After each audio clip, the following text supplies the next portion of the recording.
Bismillahirrahmanirrahim. Elhamdülillah Rabbil alemin. Esselatu vesselamu ala Resulillahil amin.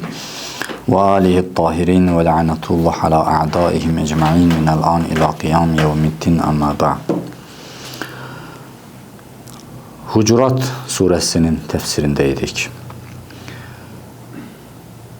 Ümmətlə Peyğəmbərin münasibətləri necə olmalı və ümmətin öz aralarındakı bir-birinə olan münasibətləri necə olmalıdır? Yəni, ictimai əlaqələr, ictimai vəzifələr Hucurat surəsində bəhs olunur. Biz bir neçə ayəni artıq keçmişik, demişik. Bugün də inşallah 9-10-cu ayələrə işarə eləyərik. Cəmiyyətdə adətən, cəmiyyət nə qədər varsa, nə qədər olubsa, nə qədər olacaqsa, mənə elə gəlir ki, həmişə də o çəkişmələr, ixtilaflar, hətta eyni millət, eyni dindaş arasında olacaq və olub da.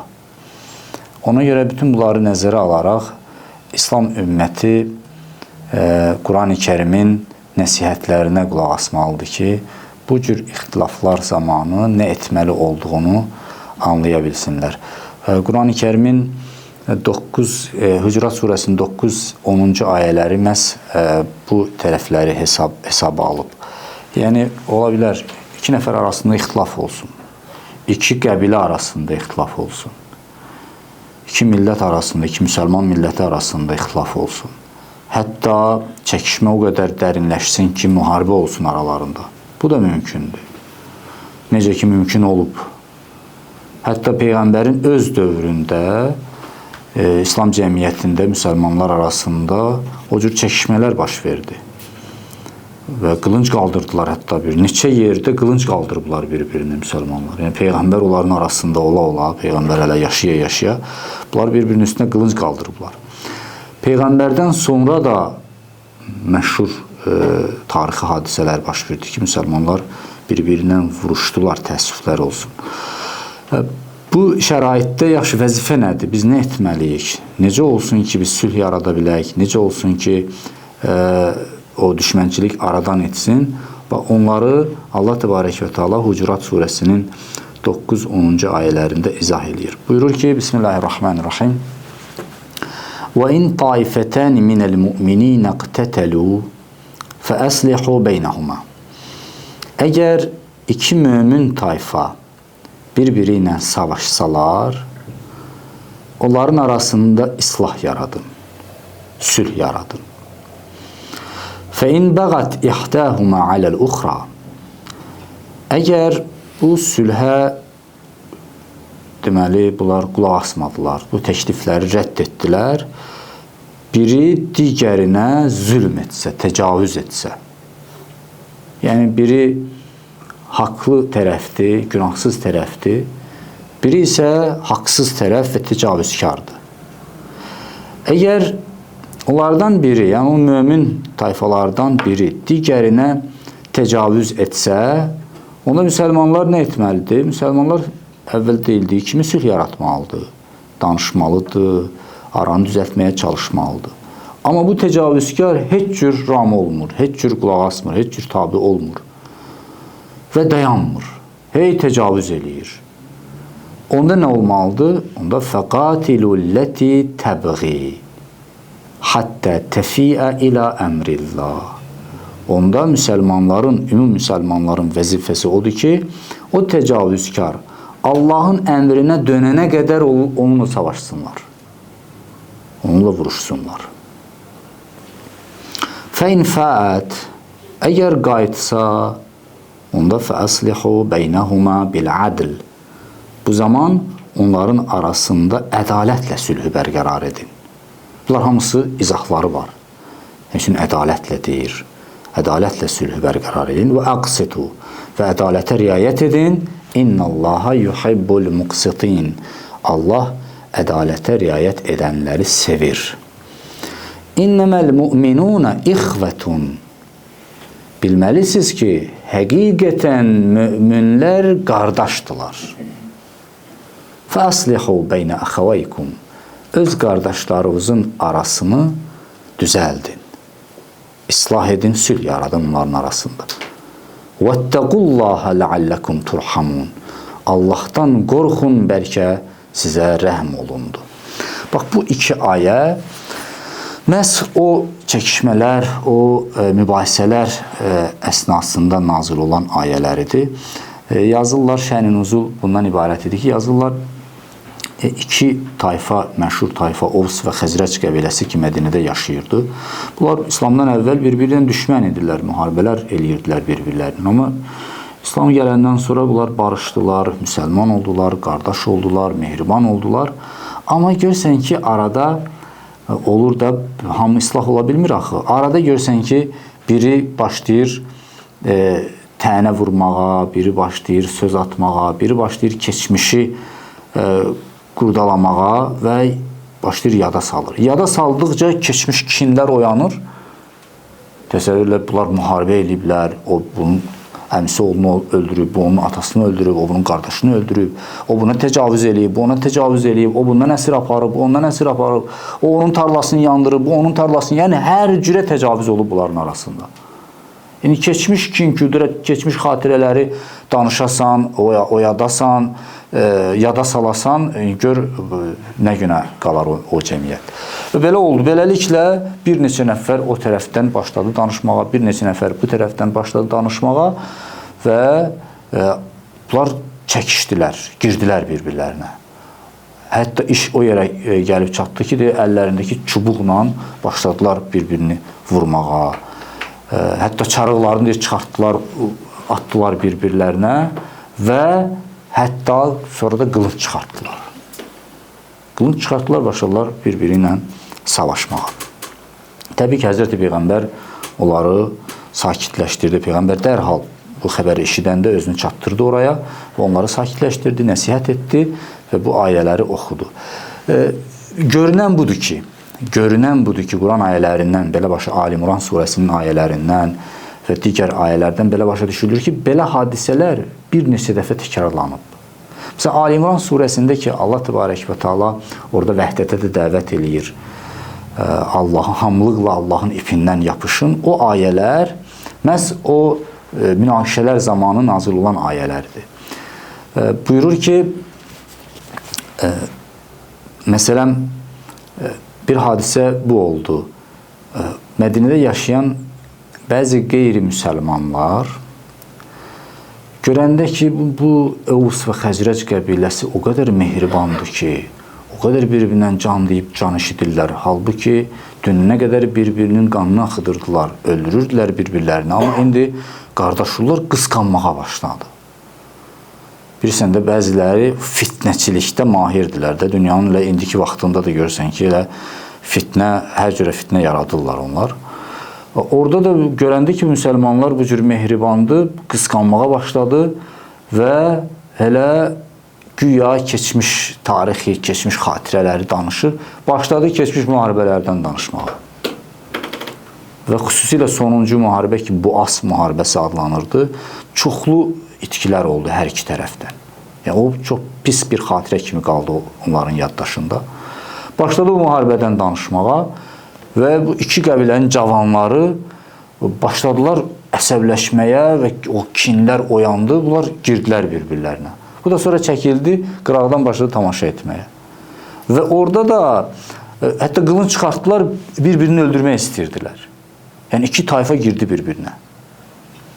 Orada da Həzrət Peyğəmbər özünü çatdırır və Ali İmran surəsində o ayələri təxminən 90 neçənci ayə, 97 ya 98-ci ayələrdən başlayır ta 100, 101, 102, 103-cü ayələrə qədər ki, sizə nə olub deyir, ayələr belə sizə nə olub deyir, Allahın ayələri sizin üçün oxunur, Resulullah sizin aranızdadır, o ayələrdə belə deyilir, Resulullah sizin aranızdadır, siz isə savaşırsınız bir-birindən. Orada buyurdu ki, hamılıqla Allahın ipindən yapışın və ayrılmayın. وَاَعْتَسِمُوا بِحَبْلِ اللّٰهِ جَمِيعًا وَلَا تَفَرَّقُوا Bax, burada da Hucurat surəsində də, Hucurat surəsi sonralar nazil oldu. Hicrətin 5-ci ilin hadisələrini biz danışırıq. Hucurat surəsinin bu ayələrində də bax o cür nümunələr baş verdi ki, bu ayələr nazil oldu. O zaman Hicrətin 5-ci ilində Əhzab müharibəsindən sonraki dövrlərdir bunlar. O cür hadisələr baş verirdi və ayələr nazil olurdu. İndi burada mühüm nöqtələr var. Bu, hər bir cəmiyyətdə ola bilər. Hər bir cəmiyyətdə baş verə bilər. İki qardaş arasında ola bilər, iki qəbilə arasında, qohumlar arasında ola bilər və yaxud iki müsəlmanlar arasında ola bilər. Hətta yəni müsəlmanlarla qeyri-müsəlmanlar arasında da ola bilər. Bu ayrı bir bəhsdir. Onu biz başqa vaxtda inşallah ayələrin içində rastımıza gəlsə, onları biz danışacağıq. Amma burada söhbət iki mömin, yəni iki müsəlman, eyni dinə mənsub olan insanlardan gedir. Bunlar əgər savaşsalar, savaş çıxsa, müsəlmanların, ümumi müsəlmanların, ümmətin vəzifəsi nədir? Allah təbarək və təala buyurur ki, əgər iki mömin savaşsalar, aralarında islah yaradın. Birinci budur. Təbii ki, sülh yaradın. İslah yəni sülh. Hətta iki nəfəri barışdırmaq üçün deyilən yalan da müqəddəs yalandır. Amma iki nəfəri ayırmaq üçün deyilən haqq söz isə mənfur haqdır. Bu məsələdə insan yerə diqqətli olsun. Bəziləri ki, mən düz sözü deyirəm də, elə bilir ki, hər yerdə hər düzü deyirlər. Yox, sənin bu düzün ailəni dağıdırsa, sənin bu düzün iki dostu, iki qardaşı, iki həmkarı ayırırsa, düşmən edirsə bir-birinlə, sənin o düz sözün heç kəsə lazım deyil. Allah da bəyənmir sənin o düz sözünü. Əksinə sənə cəza verəcək. Amma sənin o yalanın ki, iki nəfəri barışdıra, ailəni barışdıra, qardaşları dost eləyə, insanları bir-birinə mehriban eləyə, o yalana Allah savab verər. Quran buyurur ki, islah yaradın. Digər ayələrdə Quran-ı Kərim ümumiyyətlə sülhün tərəfdə. Və sulhu xeyrun. Quran buyurur. Sülh xeyirdir. Sülh xeyirdir. İslah xeyirdir. Hər kəs xeyir götürür islahdan. Amma islah olmayan yerdə orada haqsızlıq olur, orada təcavüz olur, orada qətl olur. Bu da ki, insanlığa yaraşmır. Əgər biri digərinə təcavüz etsə, təbii ki, burada təcavüzkar günahkardır. Təcavüzkar hər yerdə günahkardır. Burada da təcavüzkar günahkardır. Çəkişmə oldu, mübahisə oldu, islah edildi, sözlər deyildi, asandan çətinə doğru getmə prinsipi burada əsas tutulur da, asandan çətinə doğru. Birinci danışırsan, ağsaqqalları işə qatırsan, qohumları işə qatırsan, sözünü eşidə bilən adamları hamısı gəlir nəsihət eləyir, islah yaratmağa çalışırlar. Amma bunların heç biri xeyri olmadı, yenə də bu adam təcavüz etdi, yenə də bu dəstə təcavüz etməyə başlayır. Onda فَقَاتِلُوا الَّتِي تَبْغِي O təcavüzkarla vuruşun deyir. Yəni, əgər iş müharibəyə qədər getsə, deyir, sülhü yaratmaq üçün müharibədən çəkinməyin. O görürsən, o bizim 44 günlük müharibədə o bəzi terminləri biz eşidirik ki, sülh yaratmaq üçün biz hərbi davam etdiririk. Və əslində, dünyanın hər yerində belədir. Bəzən görürsən ki, sülh yaratmaq üçün məcbursan ki, döyüşəsən ondan, məcbur eləyəsən, onu sülhə vadar eləyəsən. Çünki döyüşməsən, o sülhə gəlməyəcək. Burada da elə. Deyir ki, o təcavüzkar dəstə Allahın əmrinə dönənə qədər onunla vuruşun. Ta ki, qayıtdı Allahın əmrinə, onda dayanın. Yəni, ümumi müsəlmanlar əl-ələ verməlidir, o təcavüzkarı öz yerində oturtturmalıdır. Hətta burada ölüm də olsa, itim də olsa, yenə də buna gedilməlidir. Burada sülh, yəni ictimai asayişi bərpa etmək üçün, ictimai sülhü yaratmaq üçün, hətta ölümə getməyə belə Allah Taala vacib eləyir. Burada vacibdir məsələ. Burada demir müstəhəbbidir, burada demir yaxşıdır, yox, vacibdir. Bu olunmalıdır. Ki, ictimai ədalət bərpa olsun, ictimai asayiş bərpa olsun.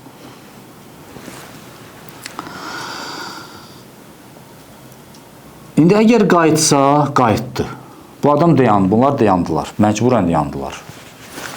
Yaxşı, ölüm itim var da. Burada itkilər var. İndi yaxşı, bu kompensasiyanı kim ödəməlidir? Bu cəriməni kim ödəməlidir? Bu kimin öhdəsindədir? Kimin boyundadır? Deyir, فَأَصْلِحُوا بَيْنَهُمَا بِالْعَدْلِ. Bu ona işarədir. Onlar arasında, əgər qayıtdı, dayandılar, onlar arasında ədalətlə sülhü bərpa edin. Ədalətlə. Və orada artıq o hesab kitabda hamısı nəzərə alınmalıdır ki, məsələn, indi o zülmə, təcavüzə məruz qalmış insanlar arasında, tayfalar arasında ölüm itim olub. Bunların qan bahasını kim verəcək? Bunların qisasını kim alacaq? Orada hamısı ədalətə riayət olunmalıdır. Qan bahası da verilməlidir. Bütün itkilər nəzərə alınmalıdır. Nəyə ziyan deyibsə, bütün ziyanlar və zərərlər hesablanmalıdır. Hamısı təcavüzkarların boyundadır. O təcavüzkar bunların hamısını ödəməlidir. Ona görə buyurur ki, əgər qayıtdı, onda فَأَسْلِحُوا بَيْنَهُمَا بِالْعَادِلِ. Ədalətlə sülhü bərqərar eləyin onların arasında. وَأَقْسِتُوا. Ümumiyyətlə siz də ədalətə riayət eləyin. Çünki اِنَّ اللّٰهَ يُحِبُّ الْمُقْسِتِينَ. Allah ədalətliləri sevər. Ədaləti bərpa eləyənləri sevir.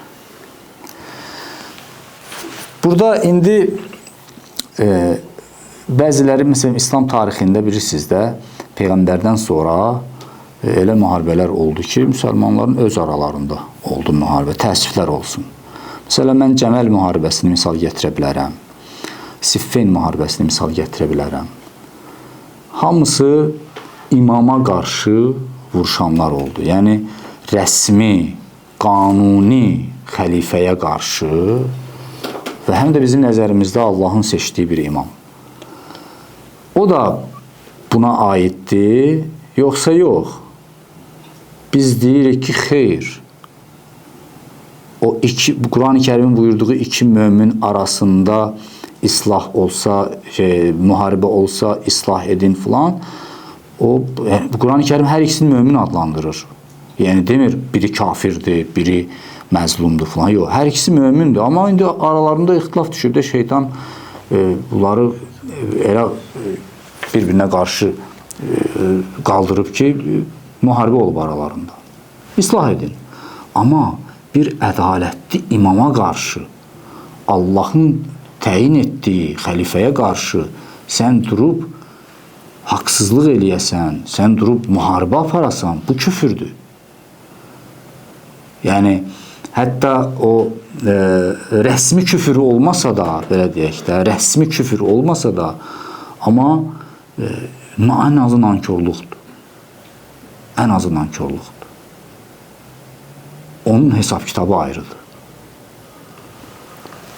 Amma hətta biz onu da qəbul etsək ki, yaxşı, bu ayəyə onlar da aiddir. Siffin müharibəsi, Cəməl müharibəsi, digər İslam tarixində baş verən müharibələr. Yaxşı, hər iki tayfa mömündülər, bir-birinə savaşdılar və s. Yaxşı, Quran-ı Kərim buyurur ki, ədalətlə sülhü bərpa eləyin. O cərimələri kimi ödəməlidir? Bu qanlar kimin öhdəsindədir? Burada Quran təcavüzkar adlandırır onu. Bu təcavüzkar ki, qanlar, axıdılan qanlar hamısı onların boyundadır. Kimdir o təcavüzkar? Və o tökülən qanlar, hər iki tərəfdən tökülən qanlar, onun qanı kimin boyundadır? Onların qanı kimin boyundadır? Burada gələ ədalətlə insan gələ hökm eləsin. Ədalətlə hökm eləsin. Deyə bilməzsən ki, səhv də elədilər. Necə səhv də elədilər? Burada insan qanı axıdılıb. İnsan qanı axıdılıb. Böyük bir müharibə olub. Siffin müharibəsində 100 minə qədər insan qətlə yetirilib hər iki tərəfdən. Yaxşı, bunların qanı kimin bu boyundadır? Burada gərək düzgün, ədalətli hökm verəsən və seçim eləyəndə də düzgün seçim eləyəsən ki, bir tərəfdə qanuni xəlifə, həm də Əmirul Müminin Əli əleyhissalamdır. Peyğəmbərin qardaşıdır. Allahın təyin etdiyi xəlifədir. Digər tərəfdən isə ona təcavüz edən dəstə. Bax, bütün bu qanunları, bunu meyar götürüb hər bir dövrü biz bu cür dəyərləndirə bilərik. Hər bir dövrdə biz özümüz üçün təyin edə bilərik ki, haqq kimdir və təcavüzkar kimdir. Ondan sonra Quran-ı Kərim 10-cu ayədə buyurur ki, İnnəməl mu'minuna ixvatun. Həqiqətən möminlər qardaşdılar. İnnəma həsr ədatı biz deyirik ona ərəb dilində. Həsr yəni budur, bundan başqası deyil. Həsr odur. İnnəma. Yəni həqiqətən belədir. Mu'minuna ixvatun. Möminlər qardaşdılar. Yəni Allah təbarək və təala bu ayədə o həsr ədatı ilə ifadə etməklə demək istəyir ki, möminlər arasında qardaşlıq münasibəti olmasa, o möminlik deyil. O möminlik deyil. Quran-ı Kərim dost adlandırmır möminləri. Ondan da üstün bir ifadə, yəni qardaş ifadəsi ilə. Yəni necə sənin bir atadan bir anadan bir qardaşın, sənin qardaşın da onu özünə qardaş hesab eləyirsən, onun ağrısını, acısını öz ağrını acını bilirsən, onun sevincini öz sevincini bilirsən. Deyir, bütün möminlər bir-birindən bax belədir. İnsan əslində biraz düşünəndə görürük ki, əslində bütün insanların ata-anası eynidir də. Bütün insanlar hamısı Adəmin övladlarıdır. O bir nəfər gəlib gördü İmam Rza əleyhissalam oturub qullarla bir yerdə süfrədə çörək yeyir. O dövrdə də adət belə idi ki, ağalar üçün ayrı bir süfrə, qullar isə qıraqda, bucaqda oturardılar filan. Amma imamlarımız belə eləməyiblər. İmamlarımız öz qulları ilə birgə süfrəyə oturublar. Onları bir il tərbiyə etdikdən sonra azad ediblər o qullarını. O qullar olurdu imamların müridləri. Sonra yenə gedidilər, yenə qul alırdılar, yenə bir il tərbiyə edirdi, yenə azad edirdilər. İmamların bu həyat tərzi bu idi. Onlarla oturub bir süfrədə yemək yeyirdilər. O qul görəndə ki, bu ağadır, gəlib mənlə bir süfrədə, hansı ki, elə bir şey görməyib indiyə qədər. Ona görə İslamı sevirdi. İslamı, dinin anlayırdı, sevirdi. Gəlib gördü ki, İmam Rza əleyhissalam oturub qulları ilə çörək yeyir. Gəlib deyir ki, ağa, bu nə işdir sən görürsən? Sən hara, bu qullar hara, bunlarla bir yerdə süfrəyə oturmuşsan? Deyir, İmam əleyhissalam bu pis təsir elədi. Gözləmirdi sanki ondan bu sözü. Deyirdi ki, sən nə danışırsan? Nəyə əsasən mən fərq qoymalıyam? Rəbbimiz bir, ata-anamız bir. Fərqimiz nədir? Bilirsiniz, əslində meyar budur. Əslində biz hamımız bioloji olaraq da bir-birimizə bağlıyıq. Təkcə öz atadan bir, anadan bir qardaşım yox. Əslində bütün bəşəriyyət bioloji olaraq da bir-birinə bağlıdır. Hamısı Həzrəti Adama qayıdır, Həzrəti Həvvaya qayıdır. Allah təbarək və təala buyurur ki, möminlər arasında qardaşlıq olmalıdır. Əslində Allah Teala cənnət yaratmaq istəyir bu dünyada. Cənnət kimi bir cəmiyyət yaratmaq istəyir, bir ab-hava yaratmaq istəyir, bir şərait yaratmaq istəyir. Öz qardaşınla necə rəftar eləyirsən, bütün insanlarla bu cür rəftar elə, bütün möminlərlə bu cür rəftar elə. Möminlərin bir-birinə kin-küdurəti olmamalıdır. Kin-küdurət imanın ziddinədir. Quran-ı Kərim buyurur ki, cənnətə daxil olanda onların qəlbindən o kin-küdurətdir götürərik. وَنَزَعْنَا مَا فِي صُدُورِهِمْ مِنْ غِلٍّ. O cənnət əhlinin o içində, onların o nəfsinin o diblərində, qalıqlarında bütün o ğil, yəni o kin, küdurət, o pis münasibətlər nə qədər varsa hamısını çəkib dartarıq. Və nəzəə çəkib dartmağa deyərlər. Yəni təmizləyərik, yuyarıq onların nəfsini, qəlbini. Tam olaraq o olacaq tam gözəl, mehriban, səmimi və sevgi dolu bir şəxs. Ondan sonra cənnətə buraxılacaq. Bu adam təmizlənməsə cənnətə yeri olmayacaq. Çünki ora kin-küdrət yeri deyil. Orada qardaşlıq yeridir. Orada səfa, səmimiyyət yeridir. Orada gözəllik yeridir. Allah Teala istəyir ki, əslində dünyada da belə bir cəmiyyət yaratsın. Belə ümməti bu cür görmək istəyir. Qardaş, mehriban, bir-birinə kin bəsləməyən. Məsələn, Haşr surəsində biz nə oxuyuruq? Haşr surəsində möminləri oxuyuruq, möminlərin xüsusiyyətlərini oxuyuruq ki, onlar hicrət eləyənləri sevirlər. Mədinə cəmaatından söhbət gedir. Hicrət eləyənləri sevir. Məkkə cəmaatından, mühacirlərdən əvvəl söhbət açır, deyir ki, onlar bəzi qənimətlər bu fəqir mühacirlərə çatmalıdır. Çünki onlar öz ev eşiklərindən, öz mallarından didərgin salınıblar. Məkkədən qovulublar, gəliblər Mədinəyə. İndi burada fəqir haldadırlar. Ona görə bəzi qənimətlər onlara verilməlidir. Onlar kimlərdir? Yəbtəğuna fəzlən minəllahi və ridvana. Onlar Allahın fəzl və razılığını qazanmaq üçün çıxıblar yola. Və yansurun Allah və rasulə. Allah və Rəsuluna kömək edirlər. Allah və Rəsulunun o itaatindədirlər, Peyğəmbəri müdafiə edirlər, dəstək verirlər bunlar. Ona görə bəzi mallar, onlar vəziyyətdən çıxsınlar deyə buna verilir. Sonra deyir ki, bəs Mədinə cəmaatı ilə əvvəlcədən evləri hazırladılar, onlara ev verdilər, sevirlər hicrət edənləri və öz qəlblərində onlara qarşı heç bir kin-küdurətləri yoxdur. Hətta görəndə ki, məsələn, bəzi qənimətlər Mədinə cəmaatı, görəndə ki, bizə verilmədi, onlara verilib, yenə də öz nəfslərində, öz içlərində onlara qarşı heç bir kinləri yaranmır.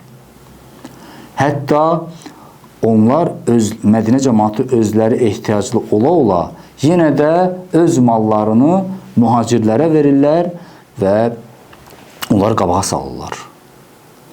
Sonra buyurur ki, onlardan sonra gələnlər, bu əsl o dediyimiz mövzudur. Onlardan sonra gələnlər isə belə deyirlər: Ey Rəbbimiz,